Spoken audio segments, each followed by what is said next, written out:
Good afternoon, everybody. It's Wayne and Jenny again. Here we are. Wine Wednesday in Real Estate Uncorked.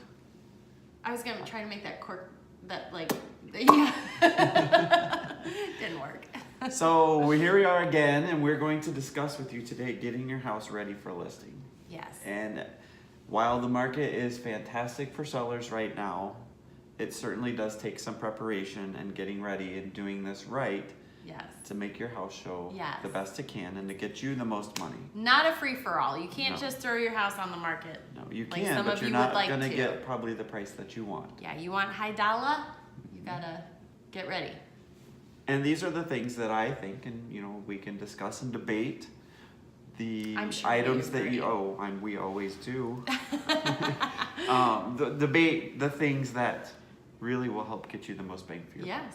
Yeah. And the first thing I tell everybody is declutter.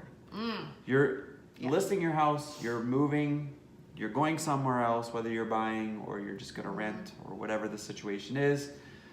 There's certainly stuff in your house that you're not gonna take with you or that you don't want anymore. Yeah, So like this I is could your use chance. a dumpster for my house. Right, I'm sure. Quite I could honestly. too. So It's now, all down in the basement too. what better time to start to purge? Do it. Donate items. Yeah. Do what you got to do. Get it out. For sure. And I guess we should preface all of this by saying, have Jenny or me or your trusted agent over to talk about the things that you want to do. Yes. And it should be the two of us. It is one or the other, for Right. sure. And so, beyond that, there are certainly some other things that don't necessarily apply to everybody, but pretty much the declutter thing, I think, is universal and applies to everybody. Absolutely. I think too that it helps to have a real estate agent come in as well because we get blind to what we're seeing in our home. I know I do. And I just said this to someone the other day. I'm thinking my house was clean. Someone came in the house and I was like, oh my God, my shoes are there. This is that. So there's just stuff you get used to. Well, it's like that Febreze commercial too. You've become nose blind, to smells. And, That's that right there. Number one, right? Don't you think? when you open the front door of a house, that first impression, obviously getting to the front door and making sure, talking about setting the stage, your landscaping, cleaning up the front of the house, I think is probably overlooked more often than not because everybody focuses on the outside. So many people go in the garage, never really see the house from the front door like a buyer's going to see it. Right. So you miss that. So don't miss that step. But as soon as someone opens that door, Sometimes it's like getting a punch in the face.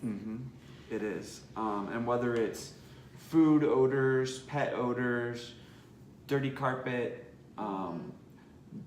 if you suspect that there is any of that going on. Plugins are I get it, too but much. they're horrible. They're so strong. And I always, every time I smell one, I think someone's covering something up. Well, they usually are. And interestingly enough, I had a listing that someone was showing it, and the agent called and was like, "Oh my gosh, is there a cat in there? There's ammonia smell." Oh.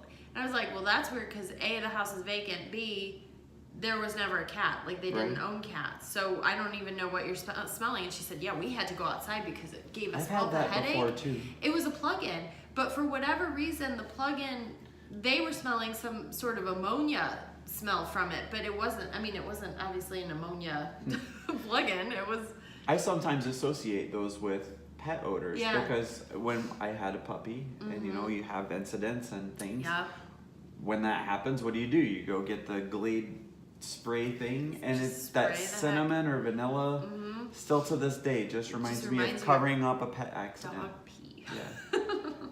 Yeah, so be Smells wary of very- smells, and that's probably when you do want your real estate agent. I mean, A neighbor, someone objective. somebody, just have them walk in and say it's not. Someone that'll be honest. Can't worry about being offended at this point. I mean, you need the truth if you want top dollar for your home, and that cigarette smoke too. I know that is a I am huge, super sensitive to super cigarettes. sensitive. And even if you smoke in the garage, I mean, people will smell it in the garage and potentially the room that garage attaches to. So if you do have just these know. scenarios where it's to a level beyond just a good carpet cleaning or vacuuming and cleaning of the house, there are services out there that you can have come to the home and do treatments with enzymes and whatever it is that gets those smells out. Yeah.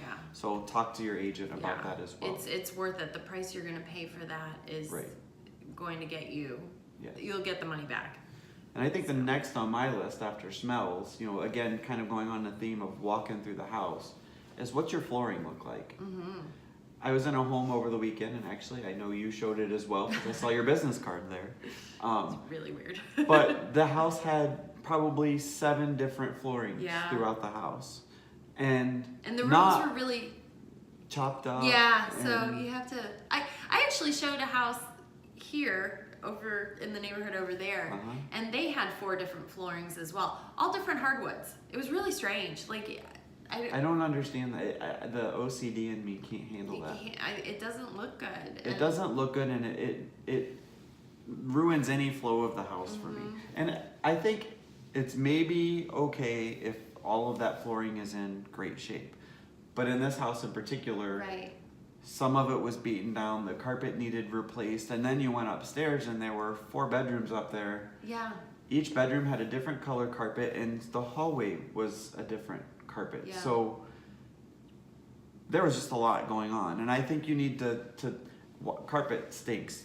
Well, sometimes literally, but to replace it while you're living in a house. Oh, well, so that's what we're going through right now, because we have done that. Like, we've done rooms at different times, so we have different flooring. We've got some carpet, we've got some laminate, we've got some vinyl, you know, so we're debating that. Like, we need to do, and selling real estate, you want everything to look cohesive. Right. But the idea of doing the whole house is completely shutting me down from Yes. the idea of doing the whole My house. suggestion is get a pod, you know, one of the Yeah. portable storage units to load stuff in for the weekend. Hire some movers, park the cars in the driveway for a few Yeah. days so you can put all the stuff in the garage. It does create a situation to have to deal with it all at once. But you know what? Once it's done, oh my goodness, how much better will you feel? Oh, you I know? will be so happy. Right. And especially if you're selling. I mean, I think it's just one thing as I'm walking through a Absolutely, house, yeah. people notice. And to them, all of these things we're talking about today, I think people see as dollar signs. Well, I'm going to have to do this. I'm going to have to Absolutely do they that. do. I'm going to have to, you know. That's what I think. Oh, I don't want to have to. You are paying in the seller's market top dollar for a home. Yes. So a buyer doesn't want to also have, Yeah. you know, all that expense on top of it. And They're going to want to do stuff to personalize the house already. Yeah. They already have their moving expenses. You know, they just plunked down a huge chunk of change for a down payment probably.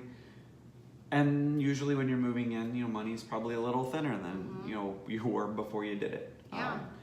So just take care of some of these little Right. details. And, you know, I think next on that list for me would be paint. And I'm not suggesting necessarily you have to go through the entire house and paint the entire house.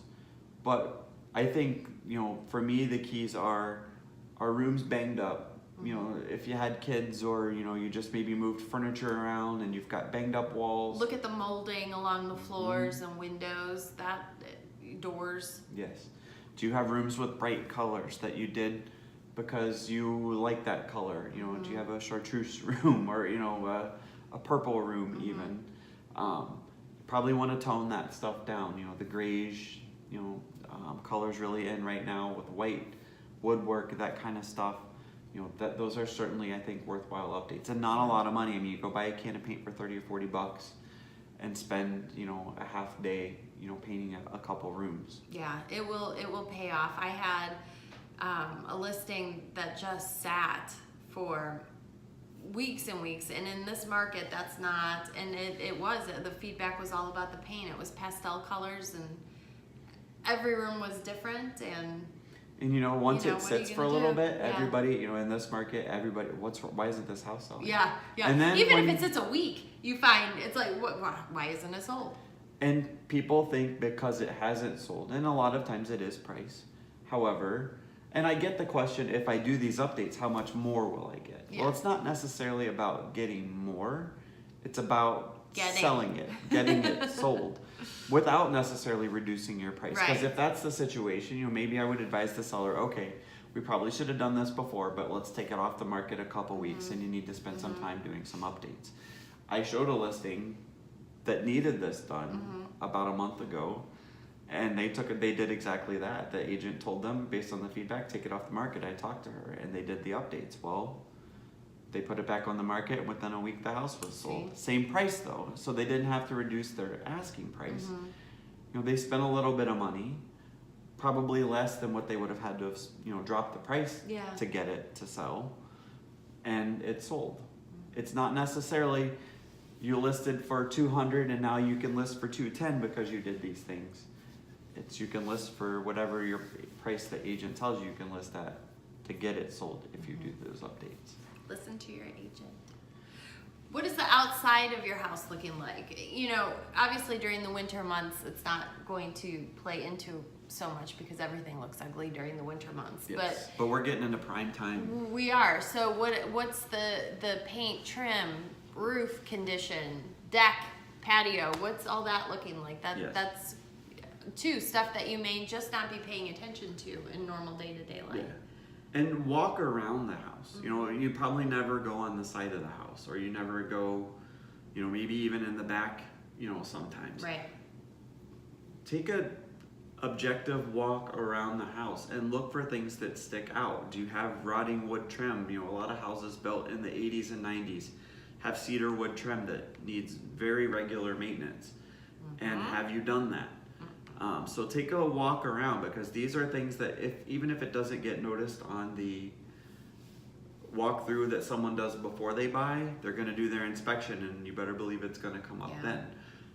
And I think it's important that you understand what you're getting into when you accept a price. You know, if you take a price and you think this is fantastic, well, then when they go to do their inspection and you didn't notice these things, you could potentially be spending hundreds, if not thousands of dollars to take care of it later, where you could have known in the beginning what you were getting into. Yes, sir. And landscaping, the yard, so just outside of the house, you know, put down a fresh bed of mulch, you know, and maybe a little bit of flowers if you don't have a lot of landscaping. Dress up your front door. And they say a garage door and the front door are your two best investments. So maybe if your garage door is old, outdated, just kind of falling apart, not a bad investment there. Same for the front door. Maybe a coat of paint on the front door, you know, to spice it up, you know, to give it some curb appeal. But I think all of those things are very important. Absolutely they are. Yep. And, you know, again, ask friends to come over and ask them what they notice. And don't be offended. No, don't. I mean, you know, listen to what they're saying. You are wanting to get top dollar for your home. Yes. You're wanting to sell fast. You're wanting, you know, it to look good for the pictures. So listen to what people are saying, and it's not personal at this point. It is business. Right. And I used to get worried about going through and telling people the stuff that they need to do, and I was a little nicer. I mean, nicer's not the. I was more forgiving of things that I shouldn't have been forgiving on earlier in my career. Sure. But then I learned I'm not doing my sellers any favor by telling them what they want to hear. Sometimes you really need to hear the harsh reality. And most of the times it's not as bad as you think. I get people who call and say, you know, I'd like you to come over, I'm worried, you know, and then I go over and I'm like, well, you know, it's usually the ones that are most worried. Yeah, that aren't as that are farther along in the process. They're better. It's the ones that have fallen into the trap of my house is the best house ever, that sometimes are the ones that, you know, have some work to do that maybe they weren't expecting. So with that being said, we're going to talk further about this on Wednesday, live on Facebook. 3 o'clock p.m. on Jenny's Facebook page or my Facebook page. And if you can't catch us Wednesday, you can always catch our podcast on iTunes, Podcast Store, and on Google Play. And YouTube. And then also we have our flash briefing that will be on your Amazon Alexa devices. Yes. So until you see us on one of those, or until next week. We are everywhere. Jenny and Wayne out. We out. Peace. Bye. I'm not sure.